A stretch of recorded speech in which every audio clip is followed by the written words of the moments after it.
You've heard this conversation. Your answer is? Nope. You don't I don't think I can. I feel bad now. I'm kind. But you can't say anything Casey, nice you've got to be about him. unequivocal. The answer's no. So Okay? let me ask you about that guy running down in Georgia that looks like he's an I wanna get to extra Maxine. on Warren Beatty's Reds. that Ossoff guy. He doesn't seem like he has I a think he was personality. sweet. Does he have a personality? I had trouble getting him to show it when we had our conversation. I will say that. I had trouble getting him to kind of show his personality, which we talked about yesterday. So speaking of Georgia, Yes.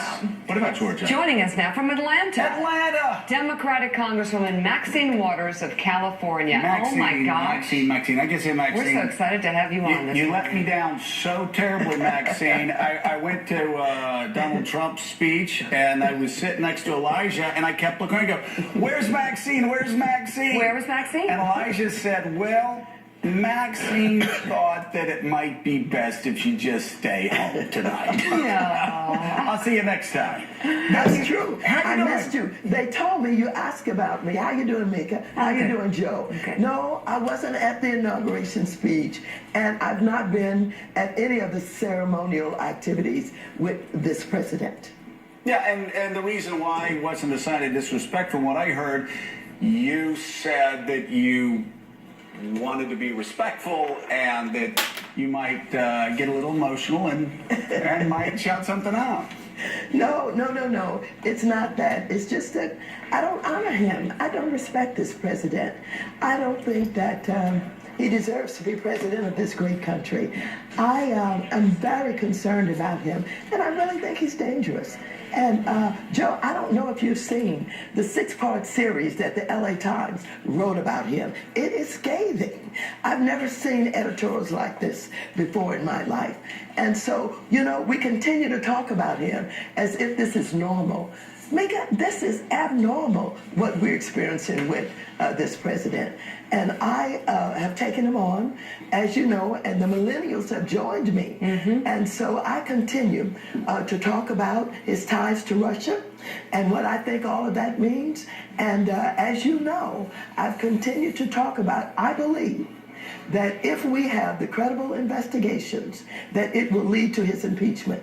I believe that. Let me ask you this, Maxine. Elijah Cummings says that if he can find common ground with the president, he'll work with him. He's been talking to the president about reducing prescription drug prices and making pharmaceutical companies actually negotiate with the government.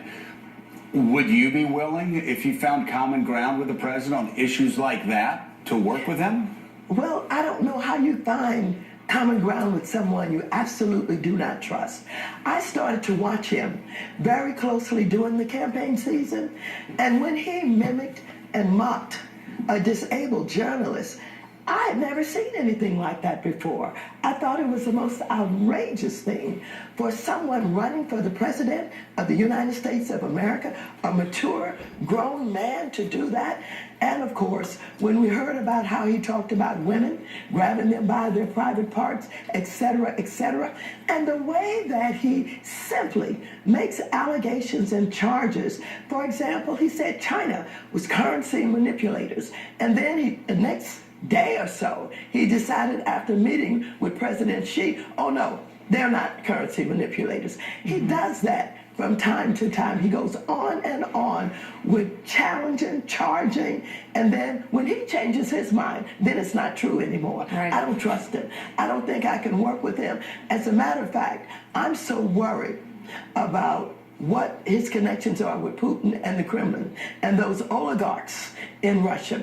I'm so worried about Tillerson and whether or not Tillerson is there mainly to help get these sanctions lifted so that Trump and all of his allies and friends who are all around him involved in oil and gas and wanting these sanctions lifted. I'm so concerned that that's their main goal. And this is what they want to do to continue to enrich themselves. And so I don't trust him. I'm not going to be able to work with him.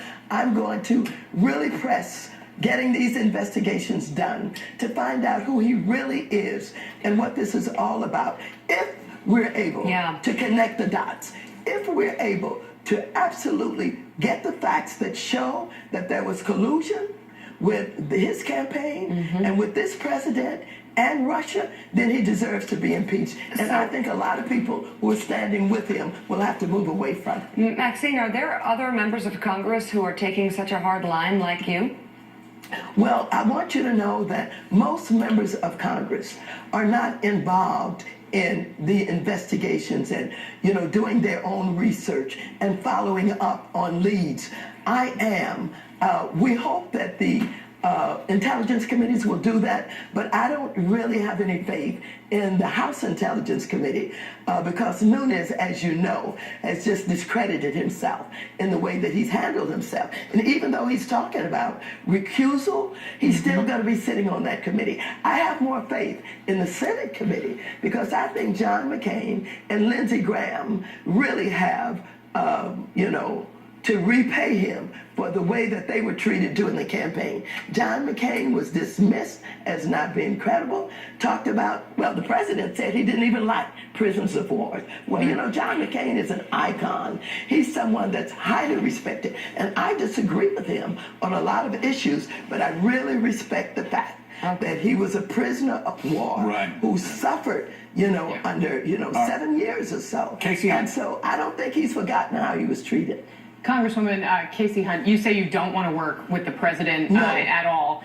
No. Congress has to raise the debt ceiling. That's going to be something of a crisis point here. You have voted in the past to raise the debt ceiling. Will you vote this time to raise the debt ceiling? Absolutely. Well, absolutely. Our government must function, and we must function in ways that absolutely make sense. So you don't view that as cooperating with the president?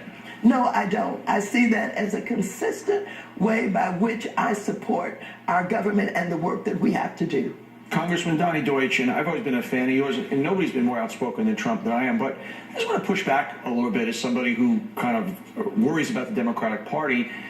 I get concerned when a member of the House comes up. The reality is he is our president, and if he's impeached, he's impeached, but for today and tomorrow and the next day, I don't know if you're acting in the best interest of your constituents, of the Democratic Party, coming out and saying, look, we all know the history of the grabbing of the genitalia and everything that happened in campaign, but we are now a reality. He is our president. He is our commander-in-chief, and things have to get done in this country.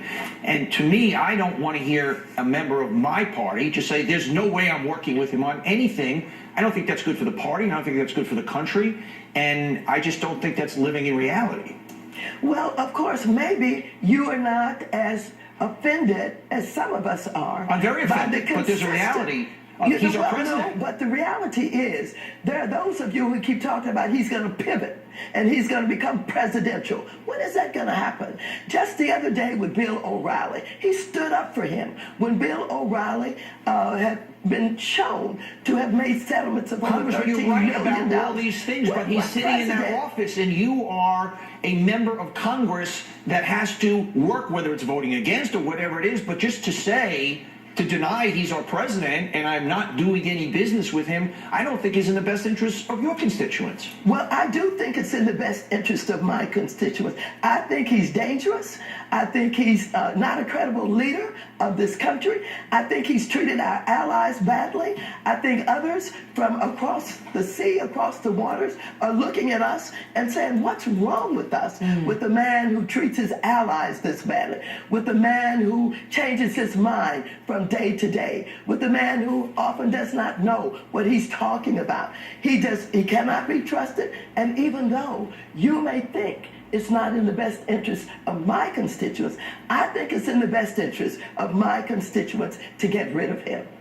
Congresswoman Waters, it's Willie Geist. Good to see you this morning. How is your posture toward President Trump different than the posture than, say, Mitch McConnell took toward Barack Obama, that you all criticized so much when he said our goal is to make President Obama a one-term president? Aren't there issues where you could work with Donald Trump, veterans benefits, things like that? In other words, just saying flatly, I won't work with this president, doesn't that preclude you from doing some good things for good people in America? No, it does not. I don't know what this president means when he talks about any of these issues. When he alludes to, wanting to repair the infrastructure and invest in the infrastructure, there is no program to do that. I don't know what he's talking about. When he talks about tax reform, he's not credible. He's not shown his own tax returns. How can he be the leader talking about tax reform and trying to make Americans believe that somehow that he is going to do the right thing by the average citizen?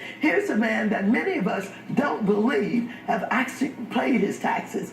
He showed us a 2005 tax return and tried to make us believe that this would be consistent with what he's been doing. He's lied about being under audit, and we've gone through the last day of this tax season, and he still is refusing to show his tax returns. No, I don't feel comfortable working with him. And the American people increasingly are going to see that he doesn't live up to his promises. Something is terribly wrong with this president, and we can't treat it as normal. Congresswoman Maxine Waters, thank you very much. You're Good welcome. to have you back on the show.